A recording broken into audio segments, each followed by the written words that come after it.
지난 한 주간도 여러분을 평안하게 안전하게 지켜주신 하나님 앞에 감사와 영광을 올려드립니다.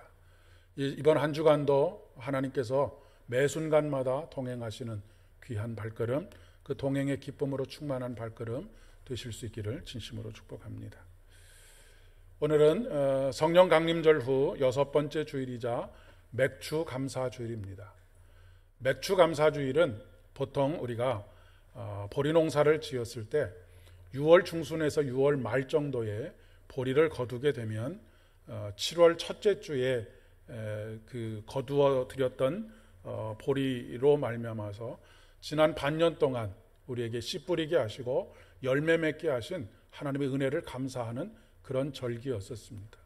그런데 지금은 농업사회에서 산업사회로 사회가 변화가 되어지면서 더 이상은 보리 농사를 짓지 않기 때문에 그로 인하여서 하나님 앞에 그 추수의 감사를 표현하는 그런 헌금은 따로 드리지는 않지만 신앙적인 의미에서, 영적인 의미에서 우리가 지난 한 반년을 돌아보고 그 가운데 역사하신 하나님, 그리고 그 가운데 또 하나님 앞에 감사해야 할 것들을 감사하는 그런 절기로 의미를 더욱더 깊게 하여서 드리고 있습니다.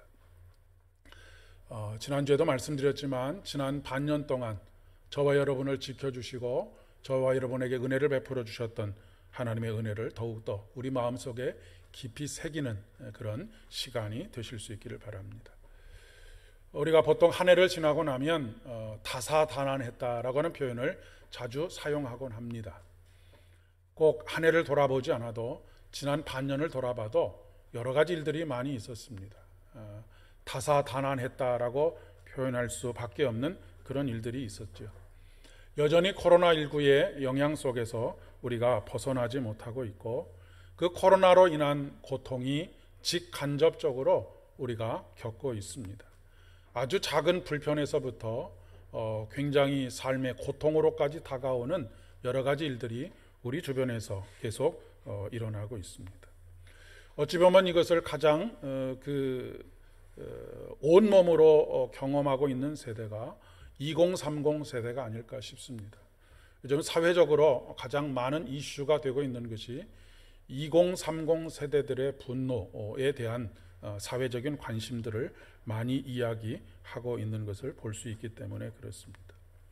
이전에도 설교 시간에 말씀드렸지만 여기 앉아 계시는 분들의 대부분의 세대는 이전 세대는 사실 마음만 먹으면 기회가 얼마든지 많이 있었습니다. 그리고 학교만 졸업하면 늘 여러 군데의 직장 중에서 내가 골라갈 수 있는 그런 상황이었는데 지금은 정반대의 상황이 되고 말았습니다. 어떤 경우에는 적어도 100군데, 어떤 사람은 200군데 이력서를 넣어도 아무 곳에서도 불러주지 않는 그런 상황이 지금 우리 2030 세대가 직접적으로 겪고 있는 그런 고통이기 때문에 그렇습니다.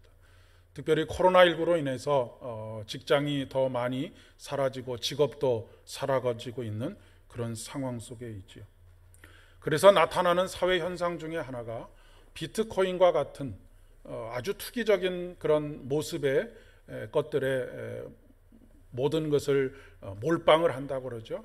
영혼까지 끌어모으게 되는, 그리고 그렇게 할 수 없는 사람들은, 그마저도 할 수 없는 사람들은 깊은 좌절과 절망을 경험하고, 또 몰빵을 했다고 해서 모두가 다 그 혜택을 누릴 수 있는, 열매를 누릴 수 있는 것이 아니고 극히 일부분의 사람들만이 그 단맛을 누리고 거의 대부분의 사람들은 그렇지 못한 그런 일들이 벌어지고 있습니다. 어찌 보면 2030 세대들에게 유일한 탈출구로 그렇게 여겨지는 것이 아닐까 싶습니다. 이전에는 제가 자랄 때도 그렇고 그 이후에도 한동안 너는 꿈이 뭐냐라고 물으면 그것을 이룰 수 있느냐 없느냐 하는 것은 차치하고라도 나는 꿈이 대통령입니다. 나는 과학자입니다. 나는 뭐가 되고 싶습니다. 라고 하는 이야기들을 했는데 요즘 젊은이들에게나 아니면 그 청소년 세대들에게 꿈이 무엇이냐라고 물으면 거의 70% 이상이 나에게는 꿈이 없습니다라고 대답을 합니다. 그리고 그나마 꿈이 있다라고 하는 아이들의 대부분의 이야기는 무엇이냐면 나는 연예인이 되고 싶습니다. 아니면 나는 유튜버가 되고 싶습니다라고 하는 것으로 거의 대부분 끝나고 마는 것을 보게 됩니다.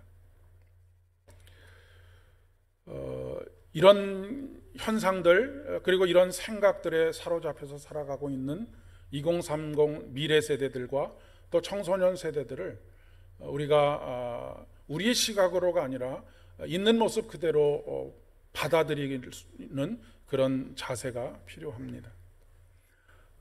너무 쉽게 그렇게 살면 안 된다라고 말하기보다는 공감하고 또 그들에게 나아갈 수 있는 내디딜 수 있는 발걸음에 대해서 함께 고민하는 일들이 필요합니다. 물론 지금 우리 주변에 육체적으로 힘들고 뭐 여러 가지 일들 뭐 그런 일들을 회피하는 그런 일들이 벌어지고는 있지만 사실 그런 일들을 선뜻 하겠다고 나서지 못하는 이유는 그런 일들을 통해서 그런 직업들을 통해서 당장에 먹고 사는 것에 대해서는 해결할 수 있겠지만 그 미래의 그 어떤 꿈도 자기가 하고 싶은 일들에 대해서도 다 꿈을 접어버려야 하는 그런 상황들이 벌어지기 때문이 아닌가 싶습니다. 사실 여기에 계신 대부분의 세대들은 후진국에서부터 출발이 되었습니다. 6.25 전쟁의 폐허 속에서 아무것도 남지 않은 것에서 오직 가능성 하나를 보고 달려왔지요. 그리고 그 가능성에 도전하면서 많은 성취들을 보기도 하고 자수성가를 하기도 하고 하는 그런 일들이 우리에게서 경험되어졌습니다. 그런데 며칠 전에 그 뉴스를 통해서 보게 되니까 우리나라가 이제는 후진국을 벗어난 지는 오래되어서 개발도상국이었는데 며칠 전 뉴스가 공식적으로 우리나라는 이제 선진국으로서의 자리매김을 하게 되었다라고 하는 뉴스를 보게 되었습니다. 선진국으로서의 자리매김을 한다라고 하는 것의 의미는 무엇이냐면 이제는 더 이상 개발도상국으로서 누렸던 그런 혜택들을 누릴 수 없음을 이야기하는 것이기도 합니다. 그만한 책임을 가지게 되었다라고 하는 것이기도 하고요. 그런데 요즘 세대들에게 있어서는 그 출발선이 어디냐면 선진국이 출발선입니다. 그러니까 지금 현재의 상황이 그들의 출발선이기 때문에 과거처럼 우리는 아무것도 없었는 데서 일구었다라고 하는 이야기가 이들에게는 공허한 소리로 들릴 수밖에 없다라고 하는 그런 이야기입니다. 기회가 사라지고 기회를 얻지 못하는 세대들에게 정치인들은 인기에 영합하는 말들을 쏟아내지요. 그러나 쏟아낸 그 말들에 대해서 전혀 책임을 지지 못합니다. 오히려 그들을 분노하게 만들고 그 분노를 이용해서 무엇인가 자신의 이익을 도모하는 그것을 이용하는 일들만 하고 있는 모습들을 보게 됩니다. 신앙의 삶에 있어서도 마찬가지라고 생각을 합니다. 그저 예수 잘 믿고 열심히 노력하면 하나님께서 좋은 직장도 주실 것이고 한다라고 하는 그런 장밋빛 이야기들로 말씀을 채워가는 것은 어떻게 보면 굉장히 무의미한 일이라고 그렇게 이야기할 수가 있겠습니다. 사회에서 답을 얻지 못하고 방황하는 이들에게 정말로 저들을 다시 일으켜 세우며 다시 꿈꾸게 하며 다시 생명을 누리면서 살 수 있도록 하는 그런 모습은 무엇일까라고 하는 것들, 그 어떤 희망도 이야기할 수 없었던 일제강점기에 수많은 청년들이 방황했습니다. 그런데 그때 그들에게 희망을 불어넣었던 것이 바로 교회입니다. 방황하던 청년들이 교회에서 희망을 발견했습니다. 교회에 들어갔더니 모든 것이 잘 되었기 때문이 아닙니다. 복음이 살아 숨쉬고 있었기 때문에 그렇습니다. 복음은 항상 막힌 것을 뚫는 힘을 가지고 있습니다. 그 어떤 인간도 넘어서지 못했던, 뚫어내지 못했던 무덤문을 뚫고 영원한 생명을 우리에게 선물하신 그분의 능력, 그분의 생명이 교회 안에 있었기 때문입니다. 복음은 무엇으로부터 시작하느냐 하면 회개하라라고 하는 것으로부터 시작합니다. 단순히 장밋빛 인생을 이야기하는 것이 복음이 아닙니다. 모든 것이 잘 될 것이다 라고 말하는 것이 복음이 아니라고 하는 것이죠. 복음은 하나님께로 돌아서는 것이고, 복음은 하나님의 말씀을 듣는 것이고, 복음은 하나님의 말씀을 듣고 다시 일어서는 것입니다. 숨막히는 현실 속에서 미래를 꿈꿀 수 없었던 요즘 젊은 세대들과 같은, 미래 세대들과 같은 그런 철저한 절망과 포기를 경험하고 있는 한 젊은이가 있었습니다. 도저히 끝날 것 같지 않는 암담한 현실 속에서 그저 그는 노예로서의 삶을 하루하루 살아가고 있을 뿐입니다. 그 젊은이는 오늘 말씀 속에서 등장하고 있는 에스겔입니다. 북이스라엘 왕궁이 멸망을 당하고 남유다조차도 바벨론의 침공에 의해서 멸망을 당하게 됩니다. 바벨론은 이스라엘 땅에 있었던 수많은 젊은이들을 끌고 갑니다. 그리고 바벨론 땅에서 노예로 부려먹습니다. 에스겔 또한 그때에 끌려갔던 한 사람입니다. 그는 노예로 부역을 하면서 고된 종살이를 하고 있었습니다. 살아있으니 살아야 해서 목구멍이 포도청이라고 노예로서 살아가는 삶을 한 순간도 놓지 못하고 살아가고 있습니다. 고된 노동 후에 겨우 주어지는 빵 한 조각으로 목숨을 유지하고 있습니다. 그는 결코 배부른 돼지로 만족하면서 살지 않기를 원했지만 무엇을 해야 할지, 어떻게 살아가야 할지를 전혀 알지 못하는 막막함 속에 살아가고 있었습니다.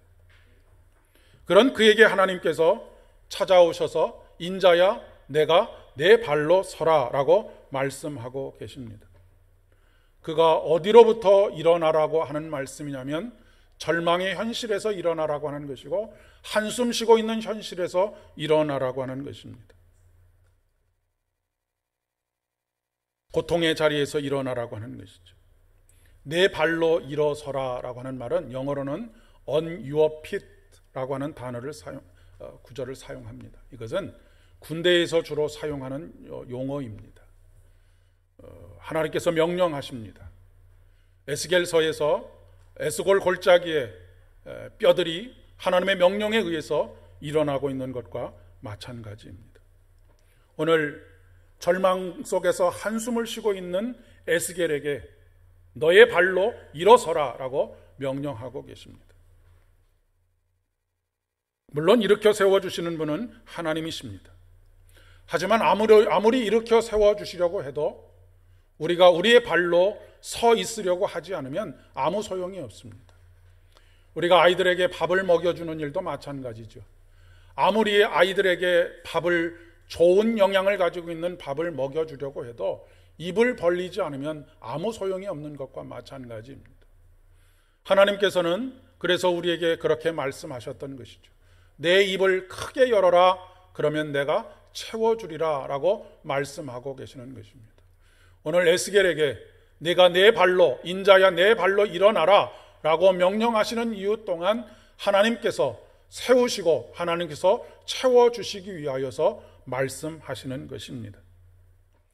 물론 에스겔은 현재의 상황으로 인하여서 좌절된 마음으로 인하여서 여러 번 일어서려고 스스로 일어서려고 애썼던 그런 가운데 실패의 경험 속에서 좌절하고 주저하지 않았을까 싶습니다. 하지만 하나님의 영이 그를 일으켜 세우십니다. 자기 발로 서게 하십니다. 그리고 말씀하십니다. 이때 일어선 에스겔이 기대했던 말은 무엇이겠습니까? 여러분이 하나님께서 여러분을 일으켜 세우셔서 여러분에게 하셨으면 하는 그런 기대가 어떤 말인가 하는 것을 묻고 있는 것입니다. 아마도 위로하는 말씀, 격려하는 말씀, 모든 것이 잘 될 것이다 라고 하는 그런 말씀을 듣고 싶었을 것입니다. 염려하지 말라는 말을 듣고 싶지 않았을까 싶습니다. 우리가 보통 그렇게 이야기하기 때문에 그렇습니다. 정치인들이 그렇듯 막연한 장밋빛 희망을 이야기합니다. 그러나 여러분, 우리가 책임질 수 없는 그런 말을 하는 것은 위로와 격려가 되기보다는 오히려 상처가 되고 맙니다. 무책임한 말잔치에 불과한 그런 말들은 시간이 지나면서 오히려 더 깊은 좌절과 절망으로 끌어가고 마음속에는 분노만이 남도록 하는 것입니다. 함부로 가르치려고 하지 않는 것이 참 좋겠습니다. 욥의 세 친구들이 욥에게 와서 범했던 어리석음이 바로 여기에 있기 때문에 그렇습니다. 함부로 위로하려고 하고 함부로 가르치려고 했을 때 욥은 오히려 더 깊은 절망으로 빠져들고 말았던 것을 보게 됩니다. 하나님께서는 단순히 위로와 격려를 먼저 말씀하지 않으십니다. 듣기 좋은 소리가 위로가 되지 않는다라고 하는 것을 먼저 말씀하고 계시는 것이죠. 듣기 좋은 소리만 말하는 것은 마치 아편과 같습니다. 잠시 고통을 잊게 만드는 것일 뿐입니다. 많은 경우 하나님의 말씀이 그리고 신앙의 삶이 아편과 같이 그렇게 잠시의 고통을 잊게 만드는 그런 일들이 비일비재하게 일어났던 것을 보게 됩니다. 오히려 뼈아픈 소리가 참된 위로가 됩니다. 위로는 하나님께로 돌아설 때에만 참된 위로가 경험되게 되어져 있습니다. 여러분이 한낮에 밖에서 태양을 등지고 계시면 여러분이 볼 수 있는 것은 무엇입니까? 여러분이 볼 수 있는 것은 여러분의 그림자밖에 볼 수 없습니다. 짙게 그려진 인간의 어두운 그림자, 그리고 그 안에서 탄식하고 절망하고 있는 인간밖에 볼 수가 없습니다. 그러나 태양을 향하여서 서게 되게 되면 햇살같이 찬란한 햇살이 저와 여러분의 삶을 비추고 저와 여러분의 삶이 웃음을 띠게 하는 것이죠. 마찬가지로 우리가 하나님을 바라보게 될 때에 찬란한 은혜의 햇살이 비춰 쏟아집니다. 그러나 반대로 하나님께로부터 돌아서게 되면 우리가 발견할 수 있는 것은 인간의 내면 속에 있는 깊은 탄식, 피조물의 탄식, 죄로 말미암아서 사망에 이를 수밖에 없는 탄식이 우리 안에서 터져나오게 될 수밖에 없습니다. 오늘 하나님께서 이스라엘 민족의 죄를 먼저 지적하는 이유가 바로 여기에 있는 것입니다. 하나님께서 이스라엘 민족의 죄를 지적하고 계시는 것은 그들을 멸망시키시기 위함이 아니라 그들을 다시 일으켜 세우시고 그들에게 다시 생명을 불어넣으시며 그들이 다시 생명을 누리면서 살게 하시려고 하시는 것입니다. 오늘날 교회가 해야 할 일이라고 그렇게 믿습니다. 절망하고 있는 미래 세대들에게 말해 주어야 할 것은 신앙생활 열심히 하면, 교회 출석 열심히 하면 너의 미래가 탄탄대로처럼 그렇게 되어질 것이다 라고 말하는 것이 아닙니다. 다시 하나님께로 돌아설 수 있도록 복음을 이야기해 주는 것이죠. 이것은 마치 물고기를 잡아다 주는 것이 아니라 물고기를 잡을 수 있는 낚시의 방법을 가르쳐 주는 것과 마찬가지입니다. 우리가 어떻게 하나님께로 나아가야 할지를 우리의 자녀들에게 가르쳐야 합니다. 그리고 그 하나님을 어떻게 경험할 수 있을지를 가르쳐야 하는 것이죠. 우리의 자녀들 뿐이겠습니까? 우리 자신들도 어떻게 하면 더 깊이 은혜의 자리로 나아갈 수 있을지를 배워야 합니다. 그리고 그 은혜 안에 머물러 살아가는 것을 어떻게 하면 더 잘 해낼 수 있을지를 배워야 하는 것이죠. 그러기 위해서는 우리 자신이 먼저 하나님께로 돌아서야 하겠습니다. 목회자인 제가 먼저 하나님께로 더욱더 돌아서야 하겠고, 교회의 지도자들이 먼저 하나님께로 온전하게 돌아서야 하겠습니다. 완전히 돌아서 있었던 모습 속에서 조금씩 방향을 돌려서 온전히 하나님을 대면하여서 그분의 은혜의 찬란함이 비춰지는 그분의 영광을 보는 삶으로 돌아서야 할 것입니다. 하나님께서는 바로 그 한 사람으로 우리 한 사람 한 사람을 세우시기를 원하십니다. 오늘 이 자리에 계신 여러분이, 그리고 제가 바로 하나님께서 세우시는 그 한 사람이 되실 수 있기를 진심으로 축복합니다. 하나님께서는 현재 이스라엘이 당하고 있는 고난의 원인이 무엇인지를 분명하게 말씀하십니다. 이스라엘 백성들이 어떤 사람들인지를 말씀해 주고 계시죠. 이 자손은 얼굴이 뻔뻔하고 마음이 굳은 자니라 라고 말씀하고 있습니다. 즉 하나님을 등지고 있는 사람들이라고 하는 그런 의미입니다. 그러니 너는 그들이 듣든지 아니 듣든지 그들 가운데에 선지자가 있음을 알지니라 라고 말씀하고 있습니다. 궁극적으로 그들 가운데 계시는 선지자는 말씀이 육신이 되셔서 이 땅에 오신 예수님이십니다. 예수님께서는 말씀이 육신이 되셔서 이 땅에 참된 인간으로 많은 사람들 속에서 살아가셨습니다.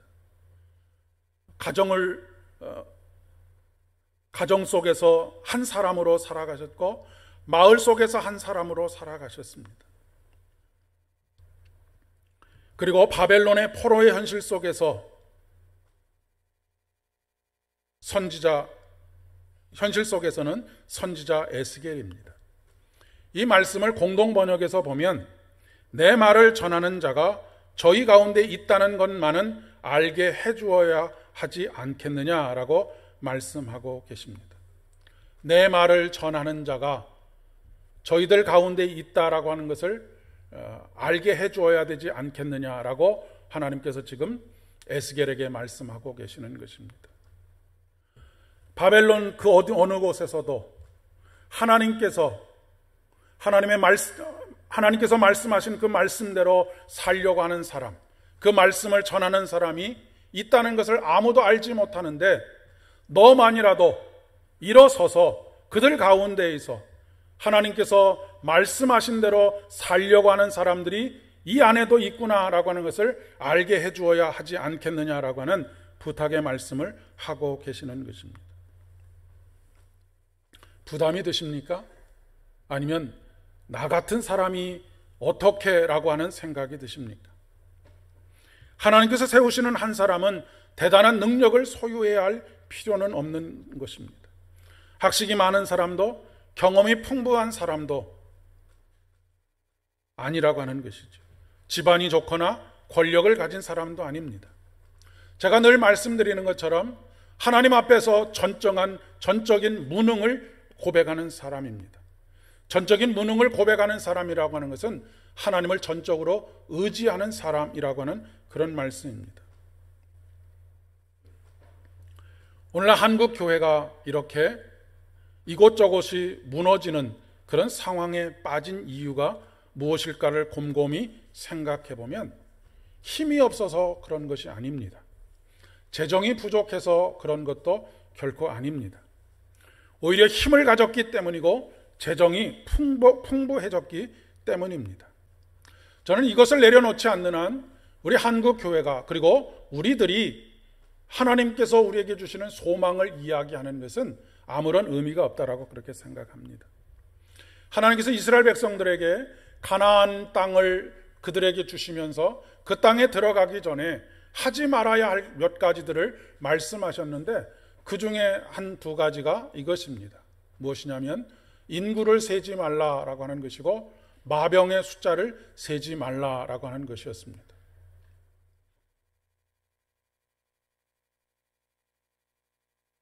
여러분 다윗을 아시죠?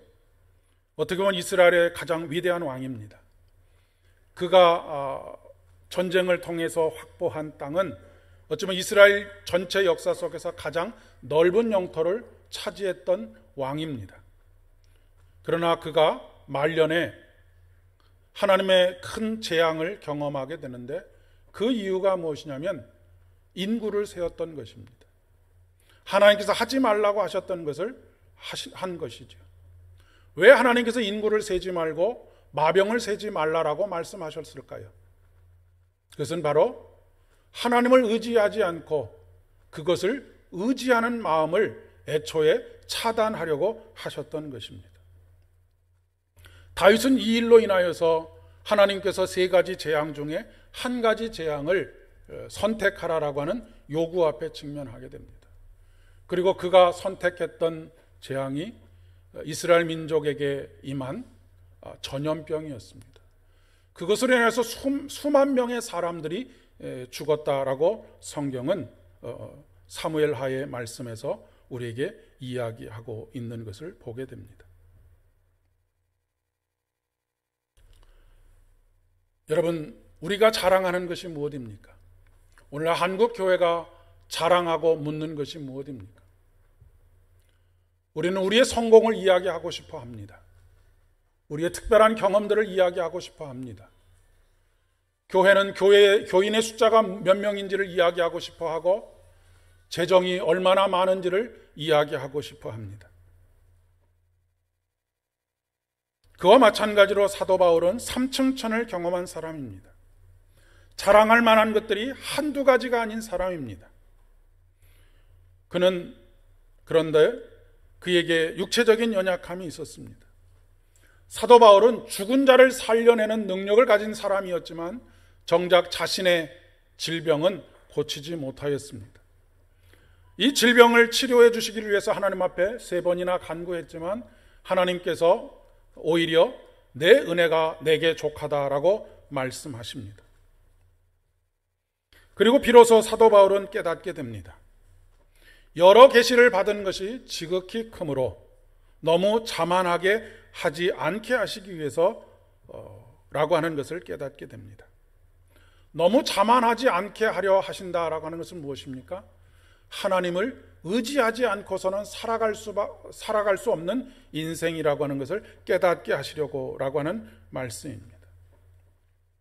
우리는 힘을 가지면 필연적으로, 자랑할 것이 많으면 필연적으로 하나님을 의지하지 않습니다. 하나님으로부터 멀어지게 되어져 있습니다. 그리고 하나님으로부터 멀어지는 것은 결국 우리의 죽음이고 멸망입니다. 사도 바울은 내 능력이 약한 데서 온전하여짐이라 라고 고백하고 있습니다. 능력이 없다고, 약하다고 절망하실 필요 없겠습니다. 오히려 하나님을 의지하면 됩니다. 하나님을 의지하면 의지할수록 우리는 온전한 사람이 됩니다. 우리 신앙생활의 최종 목표가 무엇입니까? 여러분, 예수를 믿어서 최종적으로 이루고 싶으신 것이 무엇입니까? 예수님의 능력을 빌어서 성공하고 싶으십니까? 물론 그것도 전혀 의미가 없는 일은 아닙니다. 그러나 우리가 예수님을 믿는 궁극적인 목적은 하나님 없이는 살 수 없는 절대 의존의 삶을 살아가는 사람이 되는 것입니다. 한때 교회들마다 예배에 성공합시다라고 하는 이야기들을 많이 했습니다. 여러분, 예배가 성공한다라고 하는 의미는 무엇이겠습니까? 물 흐르듯이 예배가 진행이 되어지고 학문적으로나 여러 가지 면에 있어서 들을 만한 설교들이 선포되어지고 잘 훈련된 성가대가 하나님 앞에 찬양을 드리는 것, 그런 것을 예배의 성공이라고 하는 것입니까? 힘이 넘치고 찬양의 파워가 있고 모든 것이 물 흐르듯 매끄럽게 흘러가는 예배가 성공적인 예배일까요? 전혀 그렇지 않습니다. 참으로 성공하는 예배라고 하는 것은 우리의 연약함이 하나님의 위대하심에 스며들어가는 것입니다. 우리가 가진 연약함이 우리 주님의 위대함 속에 녹아 들어가는 것을 말하는 것입니다. 그럴 때 우리는 온전하게 세우심을 입을 수 있습니다. 인자야 내 발로 일어서라. 에스겔에게 말씀하셨던 그 하나님께서 오늘 우리들에게 말씀하십니다. 그리고 제자들에게 또한 말씀하십니다. 그래서 이 세상에 하나님의 말씀을 전하는 사람, 하나님의 말씀대로 사는 사람이 우리 가정에도 있네, 우리 일터에도 있네, 우리의 마을에도 있네 라고 하는 것을 알게 해주었으면 참 좋겠다라고 하나님께서 오늘 에스겔을 불러 세우신 것처럼, 그리고 제자들을 불러 세우신 것처럼 오늘 우리들을 불러 세우십니다. 예수님께서 오늘 복음서의 말씀을 통해서 제자들을 둘씩 짝을 지으셔서 그들에게 권능을 주시고 마을로 보내고 계시는 것을 보게 됩니다. 무엇 때문에 마을로 보내고 계시는 것일까요? 하나님이 우리와 함께 계시는 것을, 하나님의 말씀을 전하는 이들이, 말씀대로 살려고 몸부림치는 이들이 우리 가운데도 있구나 라고 하는 것을 알게 하시기 위해서 마을로 보내시는 것입니다. 오늘 예배를 마치고 다시 하나님께서 저와 여러분을 삶의 자리로 보내십니다. 무엇 때문에요? 가정에서, 일터에서, 마을에서 하나님의 말씀을 전하는 자, 말씀대로 살려는 자가 있음을 알게 하려 하시기 위함입니다. 이 놀라운 부르심에 오늘도 아멘으로 응답하시고 온전히 삶 속에서 하나님의 놀라우신 일들을, 우리의 연약함을 통하여서 일하시는, 우리의 연약함을 통해서 당신의 온전하심을 드러내시는 하나님의 역사를 이루어 가시는 저와 여러분 되실 수 있기를 진심으로 축복합니다. 기도하겠습니다. 은혜가 풍성하신 참 좋으신 아버지 하나님, 우리의 연약함이 오히려 하나님의 온전함을 드러내며 우리의 연약함이 하나님의 완전함에 녹아 들어져 갈 때에 참으로 놀라운 주님의 능력이 우리의 모든 삶의 자리에서 나타나게 될 것을 믿고 감사를 드리며, 보내시는 곳 그곳에서 오직 말씀의 삶을 살아가기를 원하오니 우리를 도우시고 이끄시며 은혜를 부어 주시옵소서. 예수님의 이름으로 기도드립니다.